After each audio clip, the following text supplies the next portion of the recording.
Welcome back, Flare community, to the very first episode in the Flare Community podcast series. In this series, we're going to be talking to all of the promising projects being built upon the Songbird Network. And today, I'm joined by the Kingsman, who is the co-founder of xToads and sToadz. Nice to have you here. How are you doing? I'm good, mate. Absolute pleasure to be here. Thank you for having me. No problem. I think there's a huge interest with this project, and I'm sure the audience are ready to dig in. So I guess the best place to start would be, what are sToadz? If you could give a high-level overview. Yeah, so it's a good question. So I guess our mission, I'll say that, behind the project is to kind of build out this ecosystem that brings value to the holders of the Genesis NFTs. So early adopters into our ecosystem. So these Genesis NFTs will have various utilities and functions within this ecosystem that we're trying to build out. And they can kind of include passive income in the form of native currencies. We're talking dApps, DAOs, Metaverse gaming, collaborations, and also fundamentally interoperability across different networks. So we've got this, an aggressive pipeline. And I think, to marry that up with the pace of this technology, you've got to be you've got to be very systematic in terms of your roadmap and your deliverables. But in the immediate, kind of our sole focus is to reward our Genesis holders with a lot of utility. So when it comes to the meta, when it comes to gaming and interoperability, so those kind of things sit in our black box. And I say the black box because I mention this to my community a lot of the time, and they often send me gifts on the Discord channel with a black box going in and out, in and out, in and out. And what it is essentially, we have a lot of information, we have partnerships, and we have certain kind of utility that is going to harness a competitive advantage for us and the community as a whole. So we keep a lot of, when it comes to the meta, when it comes to gaming, and when it comes to interoperability and bridging, we keep a lot of that in the black box. But start off with 10, currently we're building on 2 networks, so XRP Ledger and Flare. And Flare, for obvious reasons, it kind of sits within our DNA because we want to be interoperable. So this, it's built for multiple chains. You're talking about a single deployment and layer cake allowing bridging for smart contract networks. So I think, the best way I could explain this, what that means is, we build and access the value and liquidity of multiple chains with a single deployment. So that being interoperability as a core part of our DNA is, massive for us. And then on the NFT side of things, specifically on the Songbird Network, we've essentially got sToadz. We've got Songbird City, which is the Meta 1. We got Luxury Lofts, which is Meta 2. And the only way, I have to say this, that you can get the collection is by minting on the 19th of March. But by holding these, essentially what we're saying is we're rewarding the community with weekly sRibbits airdrops. And we've also got this other component that we've rolled out on the ledger, which is working pretty well, the loyalty multiplier, which just rewards holders. So we understand that not everyone has a massive amount of money, but we do understand certain people are loyal and they continue to hold those assets, and we want to reward them with our token economy and our token currency. So the utility of sRibbits is essentially you're going to be able to buy 4 categories on the dApp, which is common, less common, rare, and super rare NFTs. And what you'll be able to do with those is sell them for the underlying asset Songbird. So, the fundamental goal is to get early adopters into that cost neutral position. I suppose if that was my high level overview, that's what I'd say. Yeah, no, that's great. And we're going to dig through some of these and go a little bit granular as the podcast progresses. So I think it's important to note as well that you said you are building on 2 chains now. You've got the XRP Ledger side of things, which is the xToads. You've got the Songbird side of things, which is the sToads. And just for the purpose of simplicity in this particular episode, let's just focus on the Songbird side of things, the sToad side of things. Perfect.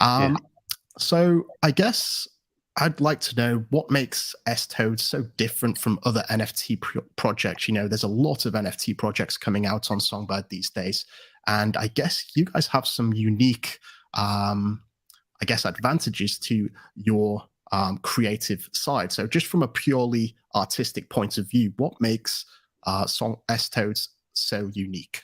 So it's a brilliant question. And whenever I give a description for this, my creative director always says you didn't do enough justice. So this is for him. So these, I mean, they're a collaboration, right? They haven't been curated by a single artist. They're 7 different artists. And each, each one specializing in a particular artistic vertical. And then through the creation of my co-founder, the creative director, we have brought something unique. And I'm going to be honest here, I had 0 part in curating any of these. I vetted them. And when I looked at them, they blew me away. And I literally went on OpenSea, I went on Rarible, I started looking around to see if there was anything else out there like this, and I couldn't find them. So, in summary, the sToads themselves, they feature 130 traits. They've got 7 layers, many of which we've never seen before, not only on Songbird, but on Ethereum too. And trust me, I searched hard.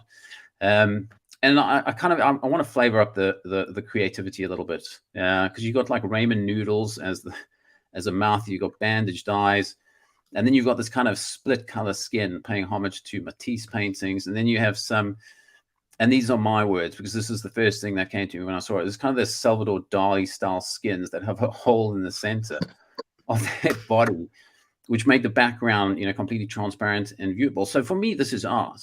I mean, it's genuine art. It's captivating. And it's also multimedia. So it's tapping into sight and sound. So there are 21, uniquely constructed video backgrounds. And they range from, I don't know, they can be nature, they can be abstract. I mean, and they're all paired and curated with sounds. And the songs that have come from our custom DJ called DJ Ribbits, obviously that's not his full name, but he's an audio engineer. And, these sounds, they range from lo-fi to hip hop to EDM and everything in between. And then you've got these like vocals, which are my favorite ones, and they sampled and mixed in. And there's one, I can't remember which one it is, but it's got this kind of Elon track paired with a shot of this galaxy, which for me generated an emotional experience. And that for me is what I define as a piece of art. If I, the best way I can explain it is you go for a run when you're not kind of working, which hasn't been very often of late. And let's just say, you're listening to your music and you get, I don't know, I'm not going to give my age away, but let's say Eye of the Tiger comes up, and you start listening to that. You start running a little bit faster than you were before. That's the emotional response. That's this kind of endorphin rush you get. And that's what I kind of define as art. And again, I'm going to say, I searched when I saw these things on the NFT marketplaces, and I couldn't find the inclusion of variable multimedia layered backgrounds, meaning song and effects. So for me, it's kind of setting a precedent because it's new, it's pushing the boundaries with regards to the curation and the variable animated backgrounds and custom music. And then you bring in the metas, which I love, right? Yeah, we'll get onto them in a second. But I really like these. I feel like it's a fusion of styles because we normally have the subject in the foreground, and normally these are just flat images, but I think it's a real pleasure to watch this contrast of like an animation in the background, but then this still foreground image as well. And like you say, a lot of the traits are very unique. I mean, this one here, for example, you've got unicorns coming out of the head. Now, I don't know what they were on when they created them. I genuinely don't know what that art department do. What they... I looked at these, I was just like, man alive, okay. They were crazy. Well, they're definitely unique. That's there's no doubt about that. So I guess moving on, maybe why most of the people are here is to do with the minting, which is happening in just 2 days' time. Do you want to go over some of the details on this particular mint? Yeah, I can. So it's on Saturday at 2 p.m. UTC, and there are a total of 6,000 mints available. So for every mint, you're going to get 1 sToads, 1 Songbird City Meta NFT, 1 Luxury Lofts Meta NFT, and then an additional 3,500 sRibbits. And that's all in one package. So it's essentially mint once, and it executes all of those. And, the logic for it is that single mint is going to be the minimum requirement for you to earn weekly sRibbits. So that's essentially 1 sToads and 2 metas.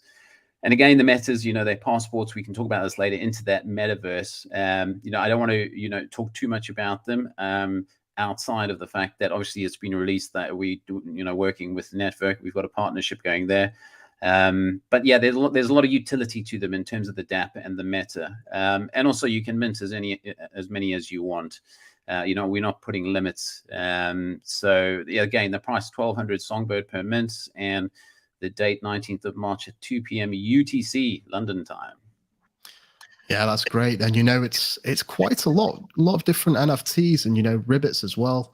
And all for 1,200 Songbird. It's a very, I guess, competitive price, especially with Songbird being so low as it is now. So you talked about having all of these components, the sToad, the Songbird City, the luxury loft. This is going to allow you to get weekly passive income via airdrops of ribbits. So yeah, my question is, what can you actually do with these ribbits? What will they be used for? Because it's all good having an asset distributed to you, but unless it has a use case, there's not really any value in that. So what does ribbits bring to the holders of these particular NFTs? 100%. And it's a great question. So there's two elements here. One, there's no DEX for ribbits. So the only way you can essentially earn them is by holding the underlying asset. So what is the utility? So there are two work streams that are going to be post the mint that we're going to be focusing. One is meta integration and building out in there. And the next is obviously on the DApp. And the DApp, the functional requirements just keep on going up and up and up. And let's say, ones that I've accepted into this backlog of mine are about 180. But the long and short of it is, let's take its most base example, the most base premise for what that DApp does.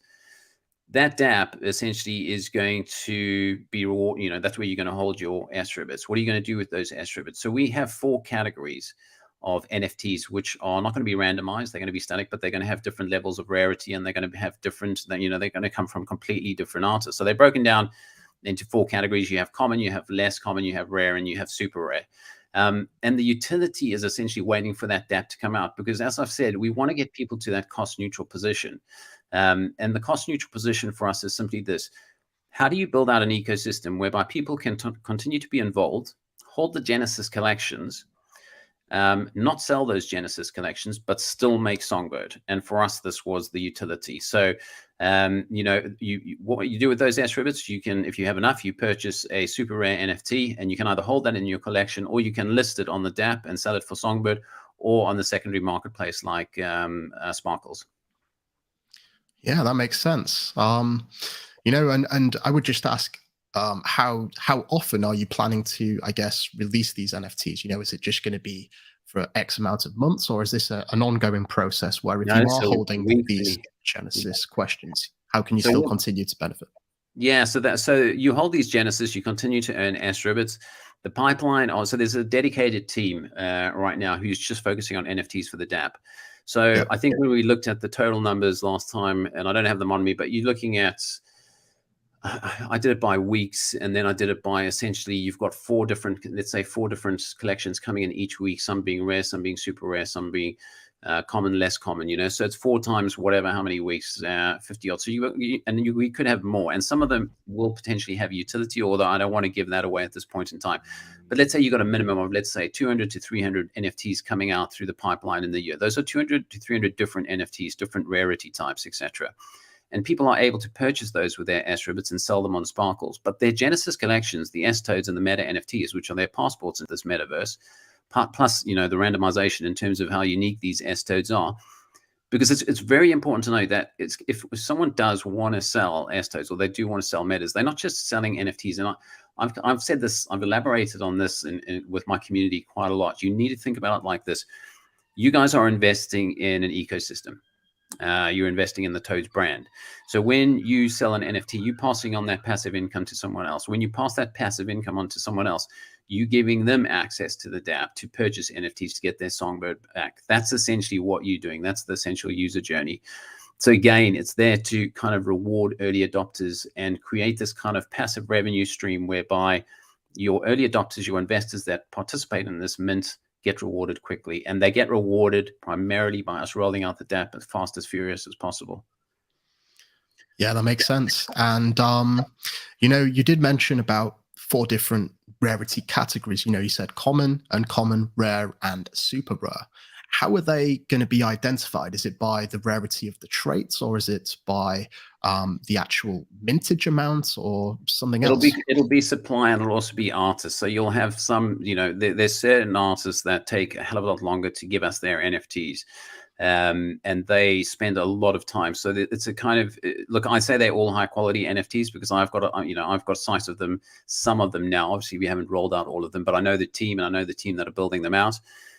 So it's the amount of time that it essentially takes an effort to get that NFT to the end users. So the rarer ones are going to take longer, and they're going to have a much less supply. So you could have, in the super rare collection, you could have 10.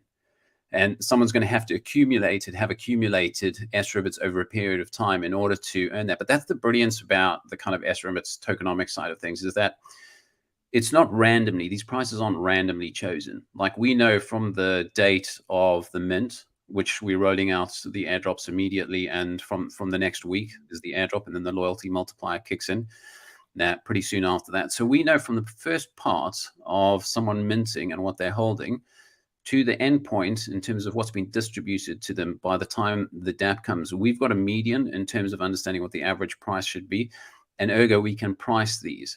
So we know, and that comes into play with loyal involvement within our ecosystem, is that people that have held over a period of time are essentially going to get access to these rarer ones, which, yes, there could be traits, 100%. There's definitely going to be lower quantity on the super rare and rare ones.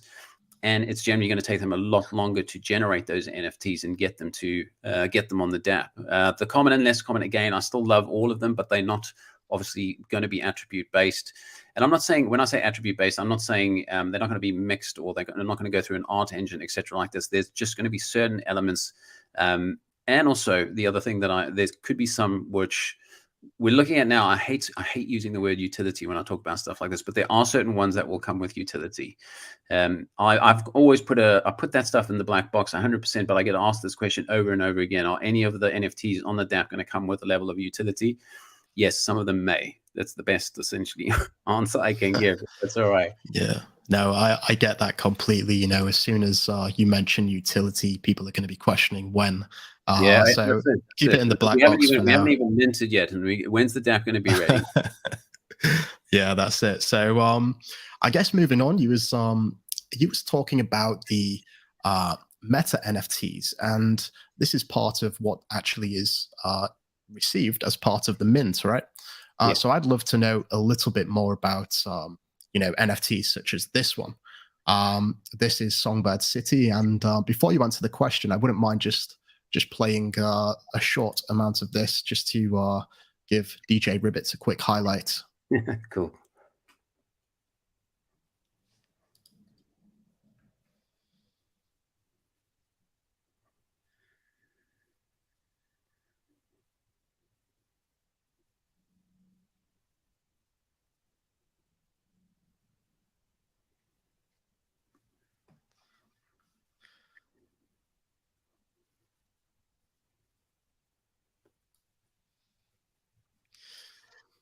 I mean, it looks beautiful. This is Songbird City. Why don't you talk to us a little bit about this?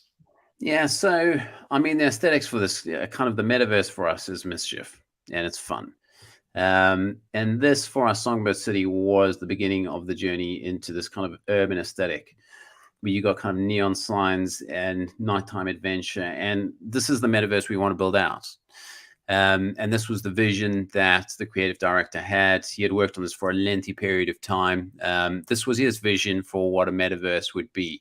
And we wanted to bring this into Songbird City. And this was going to be kind of, this is where we want people to evolve. And I had a lot of people asking me today, can we build in Songbird City, etc. like that? And again, we haven't even done the mint yet.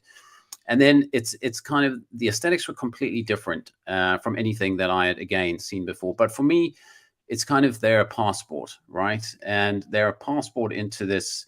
You know what? When I talk about NFTs in the metaverse, I always say this to my community. I ask them to imagine, right? I ask them to imagine this world whereby you can own apartments in Songbird City. And that would be the second NFT luxury loss. And let's say you've got enough metas, you could essentially have a penthouse. So you more than one meta could be more utility in the metaverse. And then let's talk about other things like renting out some of those apartments, if you have more than one for passive income.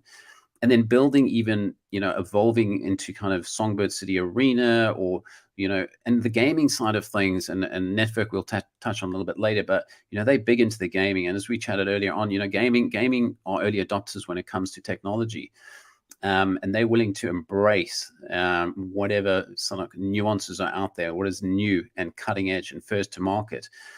And we know that they're going to be big within the meta world. And, for us, you could be watching games, etc. like this. You're talking about access to galleries, showcasing your artwork, but also it's a commercial opportunity, because people are, there are major retailers and they're major players in the space right now that are making plays for the metaverse right now. And essentially, you're going to, you're going to have Amazon and via Shopify or the equivalent sitting inside a metaverse, and you're going to be able to purchase that virtual product. And the actual product is going to arrive at your door the next day. And it's going to work exactly the same way as a standard e-commerce site. It's just going to be in the meta. So for us, it's not only kind of entertainment purposes, but it's professional needs, and we're looking at, we want people to kind of enjoy a blockchain-based ecosystem that also provides a tool to kind of monetize the environment in this kind of secure economy. And that's essentially what the metaverse is to us. It's a massive industry right now. But yeah, this is kind of our entry point. This is kind of what I always say to the community. This is your passport into Songbird City. This is your passport into the metaverse. And without giving all the kind of details, and why I ask them to imagine is because I don't want them to go, this is what you're getting, this is what you're getting. But I've kind of got a pipeline of demand in terms of what we want to build out within this ecosystem. And that's a fragment of it. That's a microcosm of what we're planning on doing in there. Yeah, I mean, you can't reveal all of your secrets too early, right? But they look great. And, this is, like you say, the passport into the metaverse. And I've got really high hopes for the metaverse in the future. I think it's going to be a growing trend. And it looks like you guys are definitely ahead of the curve. I mean, just on this image here, we can see this idea of owning property and earning passive income. Are there any other income generating ideas that you may have that surround the metaverse, or maybe if you could give any hints or anything like that? What do you think? Yeah, 100%. I mean, you could have advertising space there, right? So if you're in a prominent area and you've got enough traffic, it's the same as footfall within anywhere. If you're staying close enough into the center of a particular, I think put your ad there. If that's the central place within the meta, and that's kind of where everyone originates as soon as they bring their avatar into that world. That's advertising space. And if you've got enough, footfall there, so to speak, in traditional terms, that's generating passive income. If people want to kind of, congregate within that metaverse, socialize in that metaverse, they want to showcase their art in that metaverse, they want to open a gallery, and they essentially want to sell other NFTs there, but on a commission-based style. There are so many, the socioeconomic side within the metaverse is so misunderstood, because there's not a single traditional thing that you can say in terms of me making linear income that I could not say you could not do the same thing in the metaverse. Yeah, I mean, the possibilities are endless, really. I guess the limitations are only restrained by the imagination of the developer. And I really do like the idea of being able to place ads in the metaverse as well. So that's, I guess, something definitely to look forward to. And I guess speaking of metaverse, you did actually make an announcement yesterday about a partnership with Network. So for those of you who don't know in the audience, Network is a multi-chain metaverse, and they're building on all kinds of different networks. I'd love to know a little bit more about what the xToads and sToads role is going to be within Network. Is this just purely the I guess the environment which you're building on? Talk to us a little bit about that. So this is for the sToads. The X's go on a different journey in terms of their meta. But for the sToads, we collaborated with Network, and we want to build out on that infrastructure. And I think this is really important, because you get this a lot in terms of questions. I thought you were building your own metaverse. The functional and non-functionals of building out a kind of ecosystem in terms of the metaverse, you're talking about 4 to 5 years in the making. So when anyone says that you're going to build out a metaverse, all I can say is it's not as simple as that. It's a long, long journey. So, and obviously, you know, we want to bring utility to the community as quickly as possible. So we wanted to leverage an infrastructure and a vision. And the other thing was this misconception that there is a metaverse. And I know this is kind of, it's not the right terminology, but it's metaverses within metaverses within metaverses. But, you know, the concept is clear, and the key being interoperability. And for us, we just want to build. And I love Network. I love Dan. I love his vision. And also the fact that they are also primarily focused on PC and a mobile focused metaverse, you know, with support for virtual reality in the future. So, you know, VR is fantastic, but it's less than 1% of the total PC market. So strategically, they're tapping into a much larger pool where critical mass becomes a reality. And that falls into my kind of line of sight, which is that NFTs are going to fall into that critical mass line of sight, and they're going to start adoption. So, you know, everyone has a mobile phone, everyone has a PC. And then you get to the building side. You know, they've got a creation engine where we can generate this fully interactive world for us, Songbird City, along with plenty of other complex environments. And, you know, we can create powerful sort of tools for users. So we talked earlier there about advertisers can place their ads to promote the product or service awareness, to generate additional revenue streams. And then you're talking about, you know, content creators. You know, we've got a lot of content creators in our community, and they can produce unique offerings, and they can lease them, they can sell them, all while earning an income. Added to that, also, we've got a gaming roadmap, and networks sort of primarily focus on this demographic because, as I've said, they are early adopters from a tech stack perspective. But not only, you know, it's not purely gamers, but they're interested in the content creators, they're interested in the developers, they're also very interested in the businesses and the advertisers, and they've got a long, long list. So they're not, you know, for me, when you look at all the different, and I did, you know, research a lot of different ones. I love BitCountry, I like Decentraland, Sandbox, you know, they're great. But what struck me with Network is that they are very centric towards understanding mass adoption and the needs outside of just the space. And for me, that was huge. That was a big thing. You know, I'm a major fan. It's decentralized, and again, you know, it's B2C, it's B2B, so business to consumer, business to business. It scales, it's multiverse, and then you have kind of the parcel ownership side of things. You've got the advertising, and then a multi-purpose sandbox for us to mess about with. So, you know, for me, it was a logical step. As I said, you know, Dan's vision is incredible, and I love what they're doing. For us to bring utility to the community faster, you know, in so many ways, you know, to selling content as an example, it just was so easy. And it's just a brilliant ecosystem. And from my perspective, I think it's one of those ecosystems that will achieve critical mass faster than others because of that vision. Yeah, I mean, you talk about, you know, if someone was to create their own metaverse, it's a huge task. And you know, if it was that easy and everyone did it, then you'd have these siloed metaverses. And what we really need is, I guess, to convene into some of the dominant ones to make the actual experience a lot richer, because everyone will be there, right? Yeah, 100%. I mean, it's kind of like you don't just build your own metaverse, and you know, that's a red flag for me if anyone's saying I'm going to build the metaverse. Okay, because I'd say, okay, well, why? Why do you want to do that? Because I can essentially go into this. I'll use another example. I can go into BitCountry, right? And they're on the Polkadot network. Their new Mania one, I think it's on Kusama. It's not live on the Dot parachains yet. But they, you know, I've gone down that rabbit hole, and essentially you can create your own economy. You can create passports so that certain people have visas that can access into your little, you know, metaverse within the metaverse.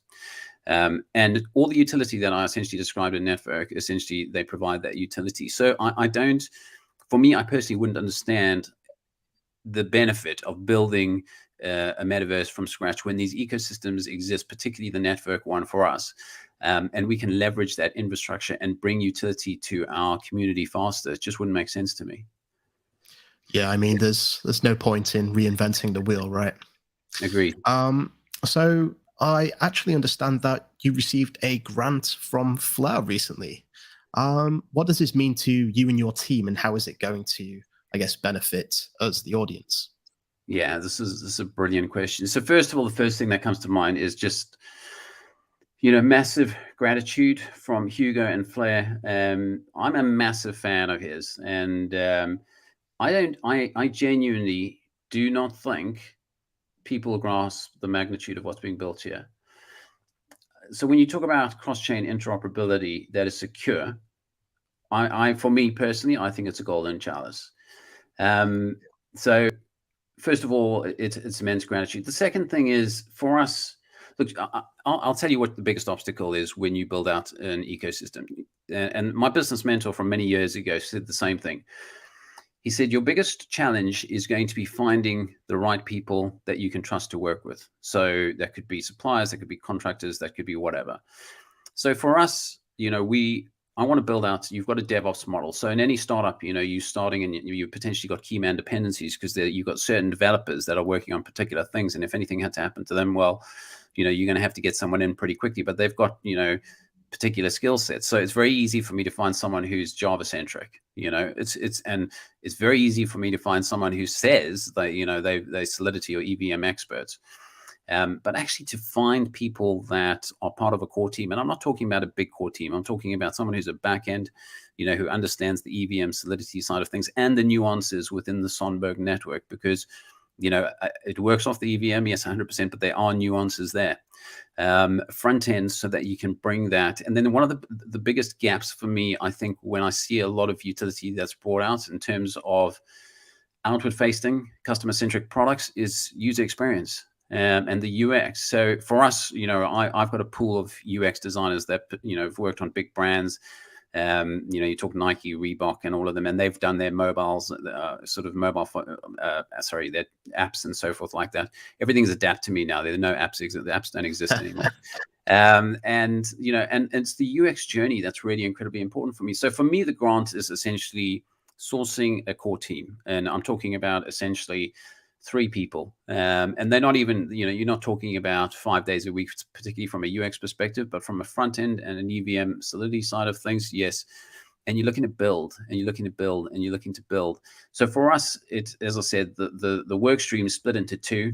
Post the mint, they go into Meta, and then they go into the DApp side of things. And all it allows us to do is essentially means we can deliver more utility at scale. So and this is also critical, this kind of robust DevOps model, which, I don't think people really, DevOps essentially means you are developing, but you've got an operational model at the same time, which means in our case, we're doing weekly rewards, right? We're doing the loyalty multiplier every epoch.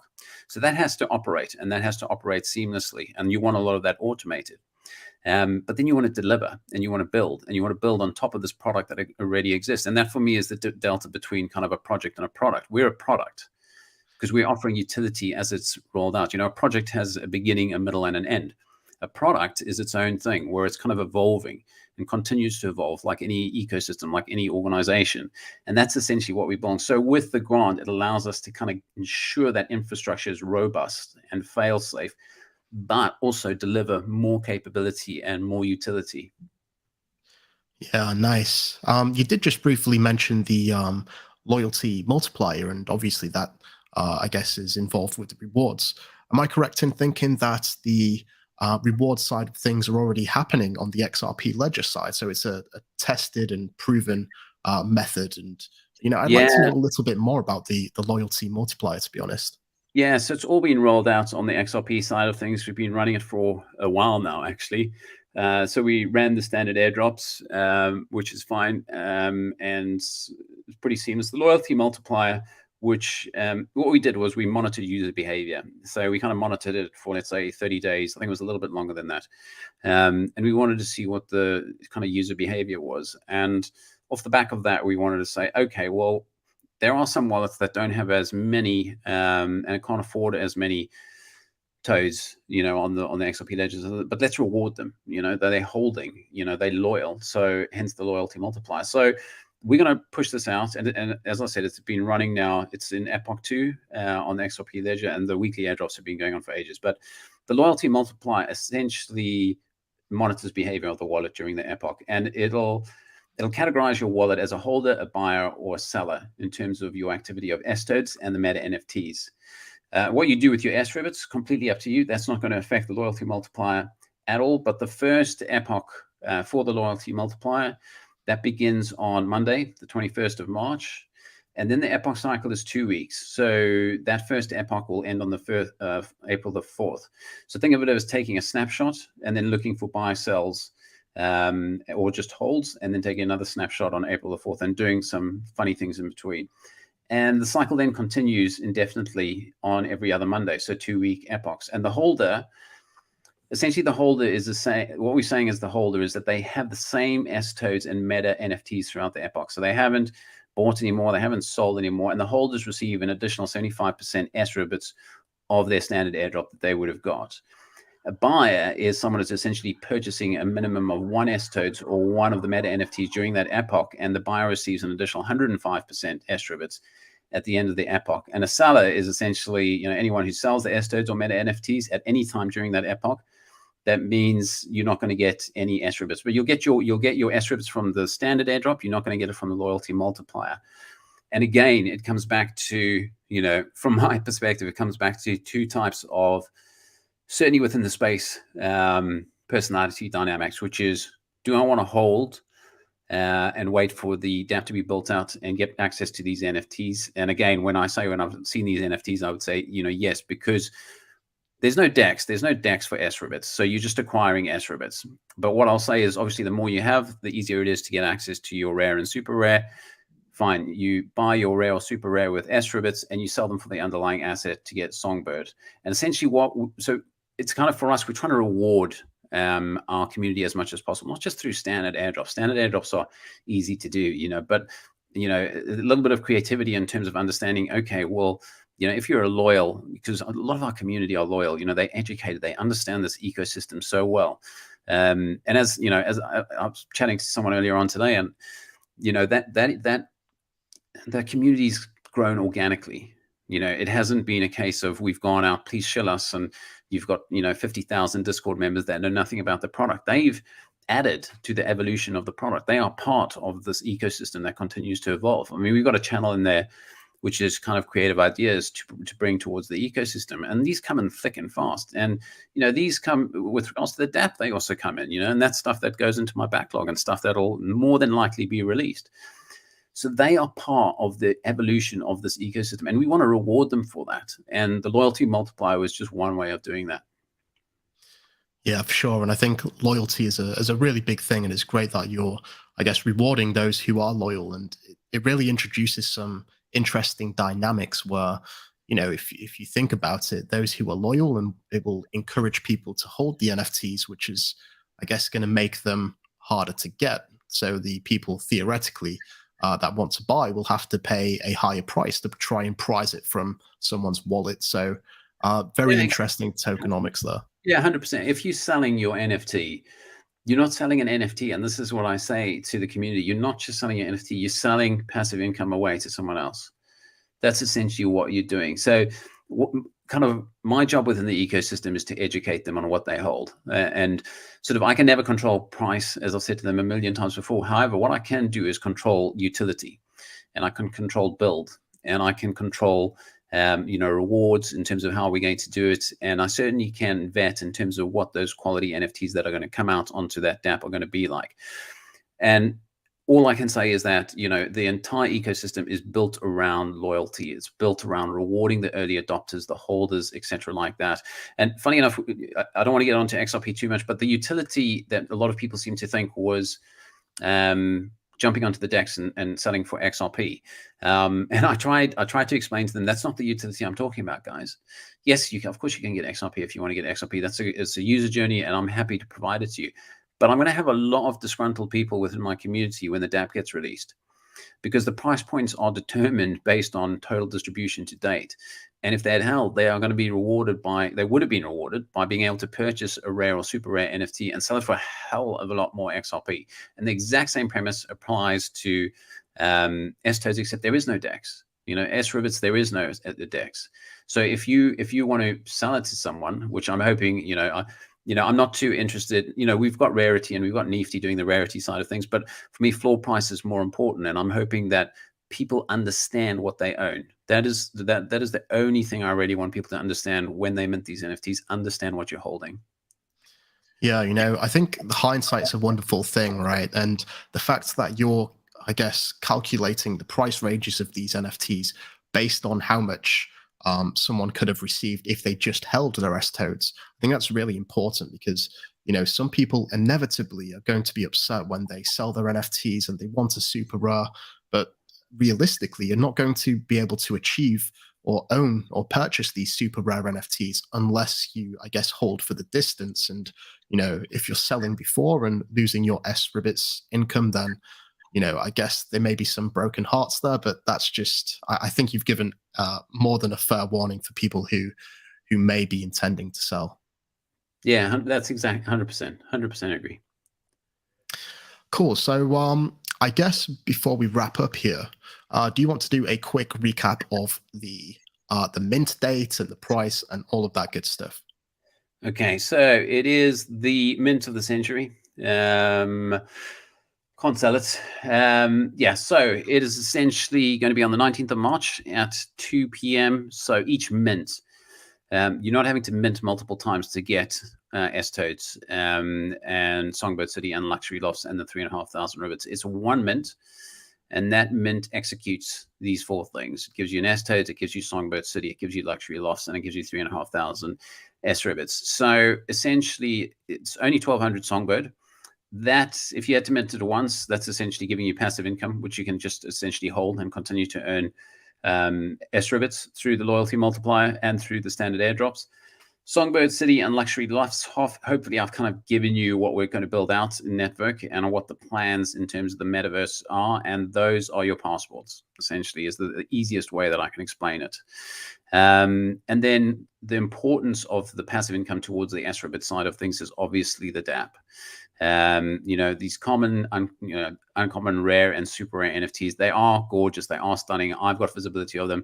The biggest curse I have sort of doing what I'm doing is the black box, because I can't share what I know and I can't share the NFTs that I see because the creative team would freak out.